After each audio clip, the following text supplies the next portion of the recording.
We have a question from Twitter from @Kilobytes, like that name. Hi, fellow baby. Why doesn't Square Enix remake Final Fantasy VII already? Seeing its fan base, isn't it a profit deal? Okay, I've answered this question before when we were talking about Nintendo. I don't think Nintendo is unique in being inscrutable. Look that word up. I don't get any Japanese developer. I have no idea what motivates them, especially in how they release games into the West. You asked about Final Fantasy VII.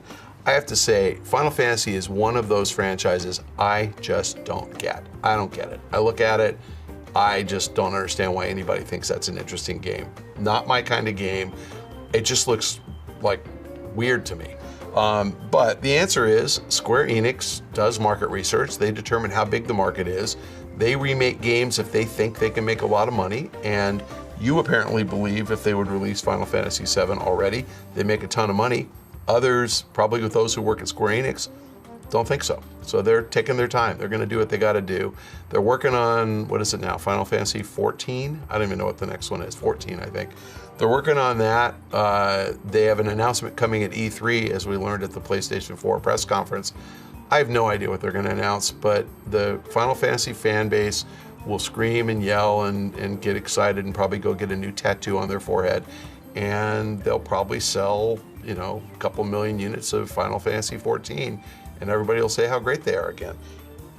They make money when they issue games, and they don't make money when they don't. So I don't know what motivates them. Yes, it's a profit deal. I don't understand Japanese companies and why they do what they do. So sorry. From @James T. Skywalker, what is the riskier choice, being the machine for everyone or the hardcore only box?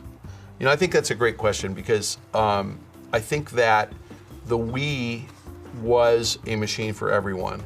I think the original Xbox One, was a hardcore only box, and I think we saw two lessons in what the downside is of being one of those, one or the other. The Xbox never really got the audience that it was looking for. I think Xbox continues to be branded as pretty hardcore with the 360. I think it will continue to be branded next cycle. When I get asked by parents, you know, who have 9-year-old kids and they say, we have a Wii, what should we get next? I almost always say PS3. If I get asked by people, what should I get as a gift for a 14-year-old boy, I almost always say Xbox 360. So, you know, I, who actually, if I had to say it, I have a console of choice, mine is the Xbox 360. I don't play very many casual games. I think that's the best choice. But if you have a family type environment where you want a 9-year-old or a 10-year-old kid to play, there aren't that many E-rated games on the Xbox 360, they're on the PS3. So we saw with the Xbox, branding hardcore only limited the addressable market. We saw with the Wii was, branding for everyone was great. They sold, you know, a near record number of consoles. I mean, PS2, I think, outsold them. But they captured disproportionately high market share, greater market share than Nintendo's captured in, you know, in the last few console cycles. And what happened was that the everyone that they expanded the market to just bought the Wii, played 1 or 2 games, Wii Fit, Wii Sports, and then got rid of it. Put the Wii in the garage, and it's gathering dust. So expanding to the 45-year-old housewife who bought it for Wii Fit was great if you're Nintendo and you sold the console at a profit and you sold Wii Fit at a profit. Really bad for Electronic Arts, who thought, we'll dumb down Madden. Maybe that 45-year-old housewife will buy Madden with bobbleheads in it, and she didn't.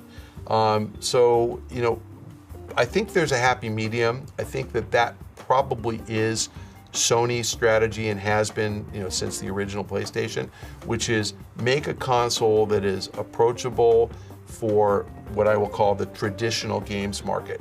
So ranging from a 6-year-old kid, you know, up through hardcore and then beyond to parents and grandparents, by putting out wholesome content, you know, Spyro the Dragon type content, plus putting out hardcore content like Killzone and Resistance. And I think that's a good formula. I think kind of trying to be the console for everyone within the traditional market makes a lot of sense. Nintendo had a huge success expanding into the non-traditional market. That's 25-year-old women who played Guitar Hero, 45-year-old women who played Wii Fit, 65-year-old women who played, Wii Bowling. That worked, and they sold a lot of consoles, but those people didn't really embrace other software titles, and they kind of went away again. They're the people who are now playing Farmville and Angry Birds. So, I think that you can make money if you resonate with everyone, but ultimately it causes you to make mistakes like the Wii U. Nintendo thought all these same people would line up and play the Wii U. The difference between the Wii and the Wii U is my then 81-year-old mom could pick up the Wiimote and play Wii Tennis with my kids, and she'd never played a console game in her life.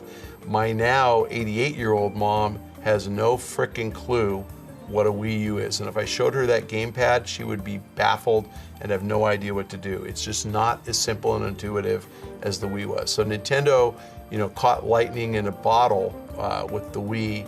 They went back to just being a console maker with the Wii U, and that non-traditional market didn't embrace it, isn't going to embrace the Wii U. I think they're back to being a console maker just like the other two guys.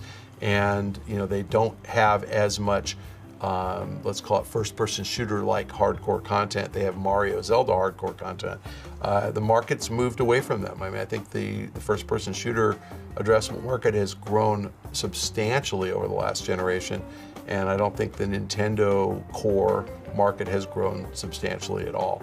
So I think that the core gamer Nintendo fan is about the same size market, 30, 40 million, as it was with the GameCube, and it was with the N64. And I think Nintendo is going to be lucky to sell 30, 40 million Wii U's. They might sell 20 or 25 million, which makes this thing more like a GameCube. We'll see.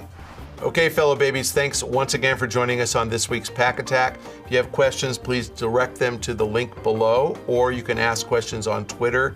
I am at Michael Pachter. If you'd like a direct message, follow me on Twitter. If you want a question answered on the show, send it to at Michael Pachter and copy at Rohan Likes Pants, because Rohan, my producer, picks all the questions for the show.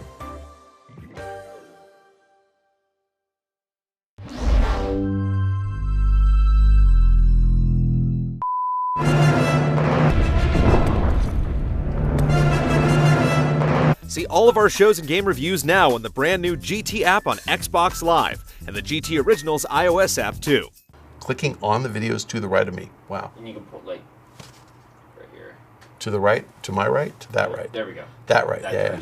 Okay. Hey, fellow babies, you can check out more Pach-Attack videos on GameTrailers.com by clicking on the videos to the right of me. This is not a profit deal.